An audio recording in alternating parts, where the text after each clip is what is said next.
নারায়ণগঞ্জের রূপগঞ্জে মরহুম আরাফাত রহমান কোকো স্মরণে আন্ত ফুটবল টুর্নামেন্ট 2025 অনুষ্ঠিত হয়েছে। আজ বিকেলে পূর্বাচল নতুন শহর সুলপিনা ভুঁইয়া বাড়ি ব্রিজ 7 নং সেক্টর খেলার মাঠে এই ফাইনাল ম্যাচের আয়োজন করা হয়। কামাল মাস্টারের পরিচালনায় অনুষ্ঠানে প্রধান অতিথি হিসেবে উপস্থিত ছিলেন হাজী আবু মোহাম্মদ মাসুম। সভাপতি হিসেবে ছিলেন মশিউর রহমান টিপু, সহসভাপতি মোহাম্মদ জজ মিয়া, জেনাত আলী। খেলায় অংশগ্রহণ করে শিমুলিয়া স্পোর্টিং ক্লাব এবং সুলপিনা স্পোর্টিং ক্লাব। নির্ধারিত সময়ের মধ্যে কোন দলে গোল দিতে সক্ষম হয়নি, ফলে খেলা গড়ায় টাইব্রেকারে। পরে শিমুলিয়া 5 এবং সুলপিনা 6 গোল দিতে সক্ষম হয়। খেলা শেষে সুলপিনা স্পোর্টিং ক্লাব বিজয়ী হয় এবং বিজয়ী দলের মাঝে পুরস্কার বিতরণ করা হয়।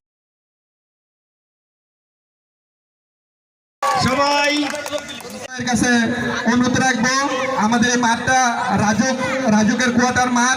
এই মাঠটা দীর্ঘদিন ধরে আমাদের এই সুলপিনার ছেলেরা খেলাধুলা অংশগ্রহণ করে। আমরা এই সুলপিনার ছেলে এই খেলার বিষয়ে আমার বলতে হয়, খেলাধুলা মাদক থেকে মানুষ দূরে রাখে, খেলাধুলা মানুষকে শিক্ষা দেয়, খেলাধুলা এবং মানুষের মন মানসিকতার বিকাশ ঘটায়।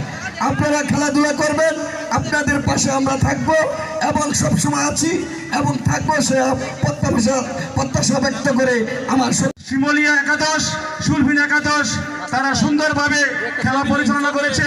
আমরা খেলা দেখেছি, আমরা আনন্দ। প্রতিবেদনটি পাঠিয়েছেন আমাদের রূপগঞ্জ প্রতিনিধি রনি আহমেদ।